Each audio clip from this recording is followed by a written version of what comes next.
Hello दोस्तों, welcome back another video on my YouTube channel live good tech. दोस्तों so guys, क्या आप भी अपने सीपीयू और जीपीयू दोनों से बेस्ट परफॉर्मेंस या एकदम हाई लेवल परफॉर्मेंस चाहते हैं, वो भी अपने हार्डवेयर को बिना किसी भी टाइप के रिस्क में डाले बगैर? तो आज की इस वीडियो में बात करेंगे अपने सीपीयू और जीपीयू दोनों को ओवरक्लॉक कैसे कर सकते हैं, वो भी बिल्कुल सेफ और सिक्योर तरीके से। कोई भी तरीके का आपको रिस्क लेने की जरूरत नहीं है। तो फटाफट से वीडियो को लाइक करके चैनल को कर लीजिए सब्सक्राइब और बात करते हैं आखिर कैसे करते हैं अपने सीपीयू के साथ साथ अपने जीपीयू को भी ओवरक्लॉक।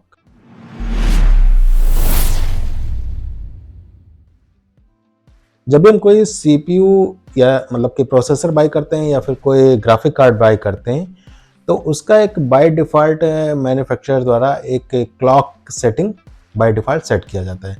अब उस बाय डिफ़ॉल्ट सेटिंग को जब हम लोग इंक्रीज़ करते हैं मैन्युअली, मतलब उसके परफॉर्मेंस को बूस्ट करते हैं, उसी को बोलते हैं ओवरक्लॉकिंग करना। और ये कई बार आपके सिस्टम के लिए रिस्की भी हो जाता है, यहाँ तक कि बहुत से सिस्टम तो डेड भी हो जाते हैं ओवरक्लॉकिंग के थ्रू। लेकिन अगर आपको सही तरीका पता है कि आखिर ओवरक्लॉकिंग कैसे हो की जाती है अपने सीपीयू और जीपीयू दोनों की, तो कोई भी रिस्क लिए बगैर हम लोग ये चीज़ कर सकते हैं। अब मन में एक सवाल ये आता है कि क्या हर एक सीपीयू और ग्राफिक कार्ड का ओवरक्लॉक किया जा सकता है या नहीं? तो बिल्कुल भी नहीं। आप सभी सीपीयू और ग्राफिक कार्ड को ओवरक्लॉक नहीं कर सकते। ओवरक्लॉकिंग डिपेंड करता है किसी भी सीपीयू के मॉडल और मदरबोर्ड की कैपेबिलिटी पर। तो अपने सिस्टम में ओवरक्लॉकिंग करने से पहले आपको ये चीज़ पता होना चाहिए आपका मदरबोर्ड और सीपीयू दोनों ही ओवरक्लॉकिंग को सपोर्ट करते हैं या नहीं। ओवरक्लॉकिंग से पहले कुछ प्रिकॉशन है जिसको आपको बिल्कुल ध्यान में रखना बहुत ज़रूरी है। सबसे पहली चीज़ तो आपको ये ध्यान में रखना है कि आपके डेस्कटॉप में या फिर आपके लैपटॉप में एयर कूलिंग फीचर कैसा है। अगर आप एक डेस्कटॉप यूज़ कर रहे हैं तो आपके पास एक बेस्ट क्वालिटी का एयर कूलिंग फ़ैन तो ज़रूर होना चाहिए, और अगर आपके पास लिक्विड कूलर है तब तो इससे बेस्ट कोई ऑप्शन हो ही नहीं सकता। लैपटॉप के लिए मैं कभी भी आपको रिकमेंड नहीं करूँगा कि आप अपने लैपटॉप में सीपीयू या ग्राफिक कार्ड का ओवरक्लॉक करें, क्योंकि भाई विदाउट ओवरक्लॉकिंग के ही आपका लैपटॉप जब आप उसमें गेम प्ले करते हैं हाई क्वालिटी पर, तो उसका टेम्परेचर 85 बहुत ईजिली तरीके से क्रॉस कर जाता है। सेकंड चीज़ आपको ये ध्यान में रखना है कि आपके सिस्टम में जो पावर सप्लाई है बिल्कुल स्टेबल होना चाहिए, मतलब 80+ ब्रॉन्ज से ऊपर के पीएसयू आपके डेस्कटॉप में माउंट होना बहुत ज़रूरी है।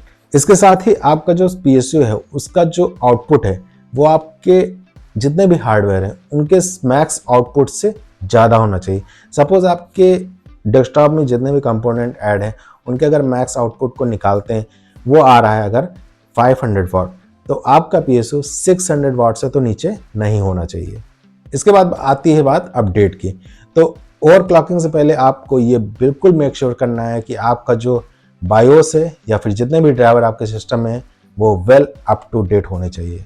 ओवरक्लॉकिंग से एक बहुत बड़ा रिस्क बना रहता है डेटा लॉस होने का, तो उसका बैकअप जरूर अपने पास बना कर रखिएगा। कुछ टूल्स वगैरह भी हैं जो कि आपके सिस्टम में ज़रूर से ज़रूर होने चाहिए, जैसे कि MSI आफ्टरबर्नर हो गया, CPU Z हो गया। ये ऐसे टूल हैं जो कि आपके सिस्टम के सभी हार्डवेयर को मॉनिटर करते हैं। मतलब यहाँ से आप पता कर सकते हैं कि बहुत ज़्यादा टेम्परेचर हाई नहीं होना चाहिए, बहुत ज़्यादा ओवरलोड नहीं पड़ना चाहिए आपके किसी भी हार्डवेयर पर। तो यहाँ से आप इजीली उसको मॉनिटर कर सकते हैं और उसके बेस पर आप अपने ओवरक्लॉकिंग फ्रिक्वेंसी को कम कर सकते हैं। तो ये कुछ ध्यान देने वाली बातें हैं जो कि ओवरक्लॉक करने से पहले आपको अपने दिमाग में बैठानी है। तो अब सबसे पहले बात करते हैं अपने सीपीयू की ओवरक्लॉकिंग कैसे की जाती है। अब किसी भी प्रोसेसर को ओवरक्लॉक करने के लिए हमें जाना होता है बायोस के सेटिंग पर। अब बायोस की जो सेटिंग होती है वो ओपन होता है डेल की को प्रेस करके, या फिर किसी मदरबोर्ड पे F2 की को प्रेस करके भी हम लोग डायरेक्ट बायोस सेटिंग पे जा सकते हैं। बायोस का इंटरफेस हर एक मदरबोर्ड का डिफरेंट होता है, तो यहाँ पर हर एक मदरबोर्ड को कवर करना थोड़ा सा मुश्किल होगा मेरे लिए। तो आप फाइंड आउट इजिली कर सकते हैं ओसी या फिर ओवरक्लॉकिंग को। अगर ये ऑप्शन कहीं पर आपको अपने मदरबोर्ड में मिलता है तो आप वहां से जा करके अपने सीपीयू को ओवरक्लॉक कर सकते हैं। बाय डिफ़ॉल्ट हर एक मदरबोर्ड में ओवरक्लॉकिंग फीचर जो होता है वो डिसेबल ही रहता है। अब यहाँ पर मेरे पास जो बायोस है ये है MSI का, तो यहाँ पे जो है ओवरक्लॉकिंग सेक्शन में अगर हम आते हैं तो हमारा जो बाय डिफ़ॉल्ट फ्रिक्वेंसी है वो 2200 मेगाहर्ट्ज़ पर क्लॉक्ड है।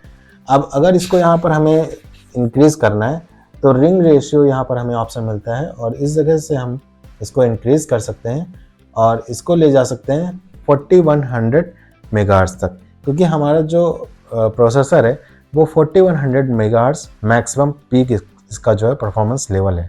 लेकिन यहाँ पर आपको ध्यान में ये रखना है, आप अपने प्रोसेसर का क्लॉक स्पीड को एक बार में इंक्रीज नहीं कर सकता। ऐसा करने से आपका प्रोसेसर डैमेज हो सकता है।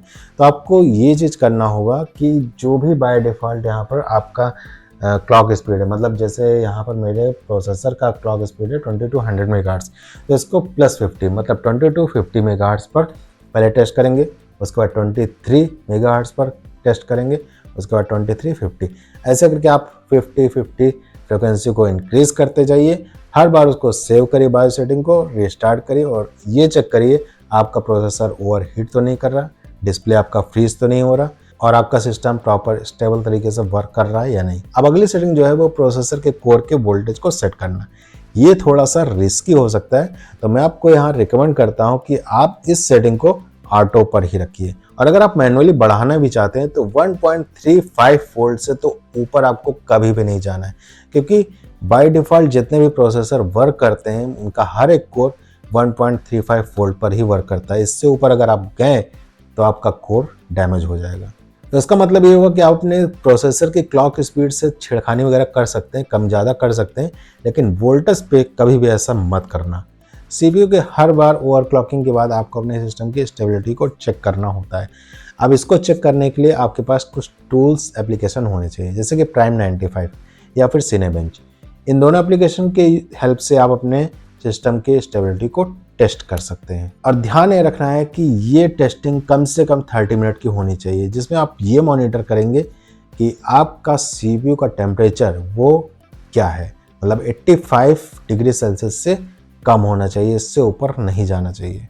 जैसे कि मैंने बताया ये प्रोसेस थोड़ा सा पेशेंस वाला है, अगर आप ज़्यादा जल्दबाजी करेंगे तो आपके सिस्टम के लिए सही नहीं होगा और हो सकता है वो डैमेज भी हो सकता है परमानेंटली। अब बात करते हैं ग्राफिक कार्ड की ओवरक्लॉकिंग कैसे करते हैं।